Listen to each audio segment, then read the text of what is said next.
तो सबसे पहले इस टाइटल को देखते हैं।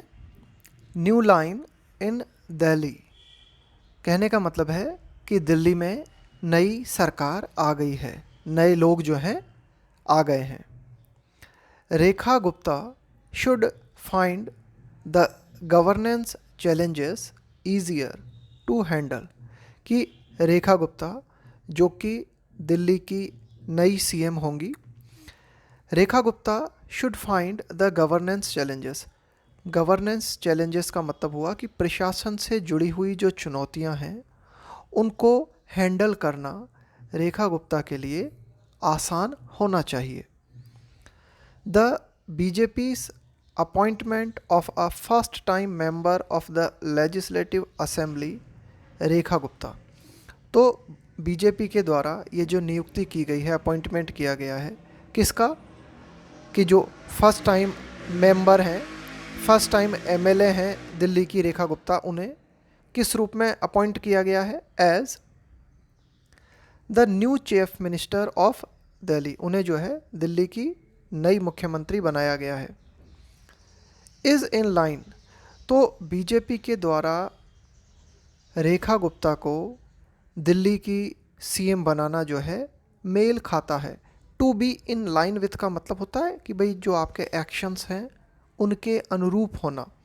It's preference for relatively junior and fresh faces in leadership positions, कि वर्तमान संदर्भ में अगर हम बात करें तो बीजेपी जो है वो वरीयता देती रही है, प्रेफरेंस देती रही है किन्हें, जूनियर लीडर्स को और फ्रेश चेहरों को।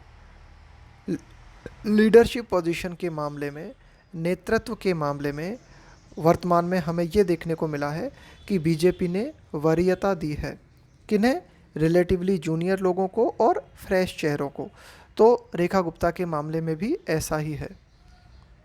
Miss Gupta has risen, rise, rose, risen यानी और ऊपर उठना, through the ranks of the Sangh Parivar and won Delhi university students union and municipal elections.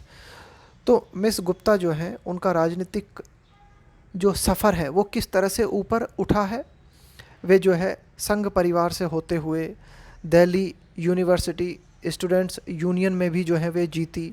इसके अलावा दिल्ली में जो म्यूनिसिपल इलेक्शंस हुए, नगर निगम के जो चुनाव होते हैं उनमें भी वे जीती। बिफोर बीइंग का मतलब है होना, elected to the assembly from Shalimar Bagh, की वर्तमान में शालीमार बाग से एमएलए चुने जाने से पहले वे जो है म्यूनिसिपल इलेक्शन और स्टूडेंट्स यूनियन इलेक्शन जीत चुकी हैं और संघ परिवार का भी हिस्सा रह चुकी हैं। She has held positions in the party and its frontal organisations. She has, देखो होल्ड का मतलब है एक तरह से आपने उस पोस्ट को बनाए रखा है, किसी पद पे आप रहे हो। She has held positions in the party and its frontal organisation, कि पार्टी का जो संगठन है उसका जो सामने का हिस्सा है, यानी कि एक तरह से जो प्रमुख हिस्सा है उसकी वे जो है एक तरह से वहाँ पे उन्होंने जो है काम किया है और कई पदों को संभाला है पार्टी में। नाउ एंट्रस्टेड विथ, एंट्रस्ट के साथ हम लगाते हैं विद प्रेपोजिशन। इसका मतलब होता है कि भाई आपको कोई जिम्मेदारी सौंपी गई है। The position of the chief minister, अब रेखा गुप्ता जो हैं उन्हें चीफ मिनिस्टर पद की जिम्मेदारी सौंपी गई है। मिस गुप्ता जो कि 50 वर्षीय हैं, has her task cut out. देखो टास्क कट आउट होने का मतलब होता है कि आपके सामने डिफ़िकल्ट चुनौती है और उस डिफ़िकल्ट चुनौती को आपको जो है किसी भी तरह से हैंडल करना है। तो ध्यान रखना, काफ़ी अच्छी फ्रेज़ है ये। इसका मतलब है to have something very difficult to do, कि भाई आपके सामने जो काम है वो बहुत ही डिफ़िकल्ट है और उससे निपटने के लिए आपको कई एफ़र्ट्स लगाने होंगे। शी हैज़ टू बैलेंस, अब देखो उन्हें क्या क्या करना पड़ेगा।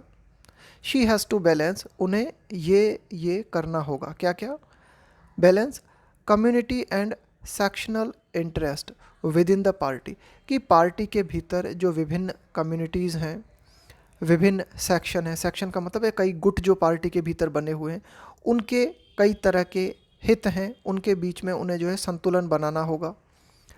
Command authority over the bureaucracy, कि जो ब्यूरोक्रेट्स हैं उनके ऊपर जो है अथॉरिटी दिखानी होगी, उनको कंट्रोल में रखना होगा। And balance multiple power centres with in the unique and complex governance architecture of Delhi. इसके अलावा कई तरह के जो है power centres with in the unique and complex governance architecture of Delhi, कि दिल्ली की अगर हम बात करें तो दिल्ली का जो प्रशासन है वो बहुत ही एक तरह से जटिल है और बहुत ही अनोखा है, जिसमें कई पावर सेंटर्स बने हुए हैं। तो इनके बीच में एक बेहतर तालमेल रेखा गुप्ता को बिठाना होगा। All levels of the government in Delhi are now under the control of the BJP, कि सरकार के जो भी स्तर हैं, यानी कि राज्यपाल के स्तर की हम बात करें, एक तरह से वहाँ की सरकार की हम बात करें, तो कुल मिला के जितने भी लेवल्स हैं गवर्नमेंट के दिल्ली में, वे सब वर्तमान में बीजेपी के कंट्रोल में है। यानी कि एक तरह से सांसदों के संदर्भ में हम बात करें, एमएलएस के संदर्भ में हम बात करें, which might improve governance in the city. तो इन तथ्यों को देखते हुए हम कह सकते हैं कि शायद संभावना बनती है कि इनके माध्यम से जो सिटी है उसके प्रशासन में सुधार आ सकता है।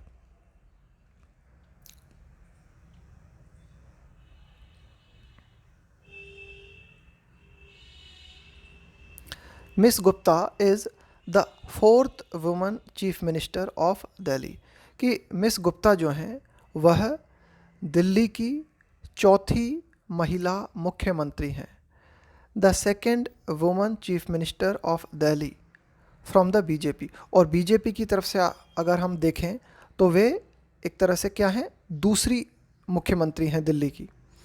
And the only woman among the parties 14 chief ministers across India, और वर्तमान संदर्भ में पूरे देश भर में बीजेपी के जो 14 मुख्यमंत्री हैं उनमें वे एकमात्र महिला मुख्यमंत्री हैं। A woman in the top post allow us the BJP, कि टॉप पोस्ट पर एक महिला का होना बीजेपी को ये अलाउ करता है कि बीजेपी जो है क्या कर सकती है, to deflect other factional claims in the party. Deflect का मतलब होता है जैसे आपकी कोई आलोचना की जा रही है, आप पे कोई ब्लेम लगाया जा रहा है, तो आप क्या करते हो, उस ब्लेम या आलोचना को अवॉइड कर देते हो, उसको किसी अलग डायरेक्शन में मोड़ देते हो। तो डिफ्लेक्ट का मतलब होता है एक तरीके से डायरेक्शन को ही बदल देना, टू डिफ्लेक्ट अदर फैक्शनल क्लेम। और फैक्शन का मतलब होता है गुट, जैसे एक पॉलिटिकल पार्टी है उसके भीतर जो छोटे छोटे गुट बने हुए हैं उन्हें हम कहेंगे फैक्शनल क्लेम्स, दावे। कि पार्टी के भीतर अन्य जो फैक्शनल क्लेम्स हैं उनको डिफ्लेक्ट करने में बीजेपी को इस बात से मदद मिलती है, किस बात से, एक महिला के टॉप पोस्ट पर होने से। And possibly boosts it's popular image, और संभवतया बूस्ट का मतलब होता है किसी चीज़ को और सपोर्ट करना पॉजिटिव वे में, इट्स पॉपुलर इमेज, कि बीजेपी की जो पॉपुलर इमेज है उसे भी जो है सपोर्ट मिलता है। Miss Gupta also represents the trader Bania community, कि मिस गुप्ता जो हैं वह बनिया समुदाय को रिप्रेजेंट करती हैं, which has been a bedrock of the BJP's politics in Delhi for decades. Bedrock का मतलब होता है एक तरह से फाउंडेशन, बेडरॉक का मतलब होता है एक तरह से आधार, कि ये जो बनिया कम्युनिटी है यह दिल्ली में बीजेपी की पॉलिटिक्स का कई दशकों से आधार रही है। The new leader ticks many boxes for the party, कि दिल्ली की जो नई लीडर है, नई सीएम है, वह बीजेपी पार्टी के लिए कई बॉक्सेस को टिक करती है। कई बॉक्सेस को टिक करने का मतलब है कि पार्टी के जो कई पैमाने हैं उन पैमानों पे रेखा गुप्ता जो है वे खरी उतरती हैं। And her success depends on how she grows into the challenging role, और रेखा गुप्ता जो है उनकी सफलता इस बात पे डिपेंड करती है कि वे किस तरह से आगे ग्रो करती हैं, आगे बढ़ती हैं इनटू द चैलेंजिंग रोल, कि ये जो चुनौतीपूर्ण भूमिका उन्हें सौंपी गई है, इस भूमिका को वे किस तरह से निभाती हैं। The BJP has tried to balance caste and community representation in the new council of ministers, कि नया जो मंत्रिमंडल चुना गया है दिल्ली में, उसमें बीजेपी ने जो है संतुलन बनाने का प्रयास किया है कि विभिन्न जातियों और विभिन्न समुदायों को उचित प्रतिनिधित्व मिल सके, इसका बीजेपी ने जो है प्रयास किया है। In Parvesh Sahib Singh Verma the party has found someone to represent the Jat community. तो अगर हम बात करें दिल्ली के नए मंत्रिमंडल की, तो जाट कम्युनिटी को रिप्रेजेंट करने के लिए कौन है? परवेश साहिब सिंह वर्मा। सिख कम्युनिटी को रिप्रेजेंट करने के लिए मनजिंदर सिंह सिरसा। आशीष सूद जो हैं वे पंजाबी हिंदू कम्युनिटी को रिप्रेजेंट करते हैं। रविंदर इंद्राज सिंह दलित्स को जो है रिप्रेजेंट करते हैं। कपिल मिश्रा ब्राह्मण्स को जो है रिप्रेजेंट करते हैं। और पंकज कुमार सिंह जो हैं वे पूर्वांचली समुदाय को रिप्रेजेंट करते हैं। ये सब दिल्ली का जो नया मंत्रिमंडल बना है उसमें शामिल हैं। The new government has a multitude of governance challenges awaiting it, कि जो नई सरकार है उसके सामने, यहाँ मल्टीट्यूड का मतलब है कई सारे, तो जो नई सरकार है दिल्ली की उसके सामने कई शासन से जुड़ी हुई चुनौतियां हैं जो कि इंतज़ार कर रही हैं। अवेट का मतलब है वेट करना, इंतज़ार करना। तो कई चुनौतियां हैं जिनसे कि निपटना होगा। उदाहरण के तौर पे the problems of air and water pollution are issues that need a solution, कि अगर हम बात करें वायु प्रदूषण की और जल प्रदूषण की, तो ये कुछ ऐसे मुद्दे हैं जिनको समाधान की ज़रूरत है। That go beyond the boundaries of Delhi, यानी कि जल प्रदूषण और वायु प्रदूषण इस तरह के मुद्दे हैं जो दिल्ली की सीमा के परे जाते हैं, यानी कि न सिर्फ दिल्ली में बल्कि दिल्ली के आसपास का जो क्षेत्र है वो भी एयर पॉल्यूशन और वाटर पॉल्यूशन से ग्रसित है।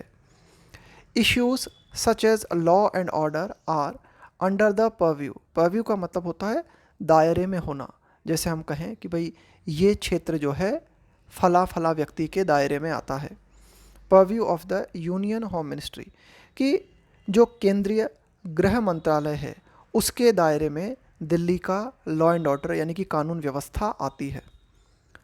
Miss Gupta's experience of being का मतलब होना, a 3 term municipal councillor could help. अब यहाँ पे कुछ एडिशनल जानकारी जो है मिस गुप्ता के बारे में बताई गई है कि मिस गुप्ता जो कि दिल्ली नगर निगम में 3 बार पार्षद रह चुकी हैं, तो पार्षद के रूप में उनका जो अनुभव रहा है उस अनुभव से शायद वर्तमान में मिस गुप्ता को मदद मिलनी चाहिए। एज वुड द फैक्ट, और ये फैक्ट भी उनकी मदद करेगा। As would the fact that the neighbouring Haryana and Uttar Pradesh also have BJP governments, कि जो दिल्ली के पड़ोसी राज्य हैं जैसे कि हरियाणा है और उत्तर प्रदेश है वहाँ भी बीजेपी सरकार है, तो इस तथ्य के माध्यम से भी मिस गुप्ता को हेल्प मिलेगी। The BJP has return to power in the national capital after 26 years, कि 26 सालों के बाद राष्ट्रीय राजधानी दिल्ली में बीजेपी जो है पावर में लौटी है। हैविंग ऑफर्ड, देखो हैविंग ऑफर्ड का मतलब है दे करके।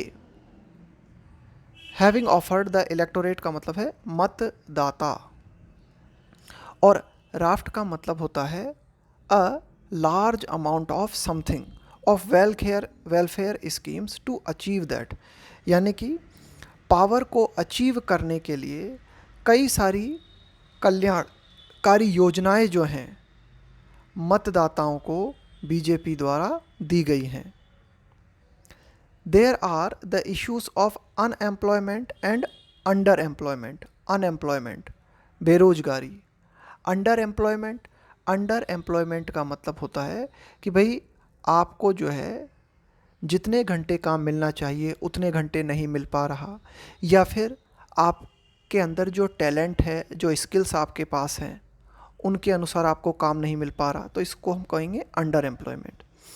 इसके अलावा अफोर्डेबल हाउसिंग, दिल्ली में जो घर हैं वे भी बहुत महंगे हैं, अफोर्डेबल नहीं हैं। एंड इंफ्रास्ट्रक्चर की अगर हम बात करें तो जो मूलभूत ढांचा होता है प्रशासन का, जिसमें सड़कें हैं, बिजली है, पानी है, पुल है, तो ये कुछ ऐसी बातें हैं जैसे कि इंफ्रास्ट्रक्चर है, अफोर्डेबल हाउसिंग है, अंडर एम्प्लॉयमेंट है, ये कुछ ऐसे मुद्दे हैं जिनको की ज़रूरत है, that require the government's attention. इन मुद्दों को सरकार के ध्यान की ज़रूरत है, यानी कि सरकार को इन मुद्दों पर ध्यान देना चाहिए। ये था हमारा आज का एडिटोरियल।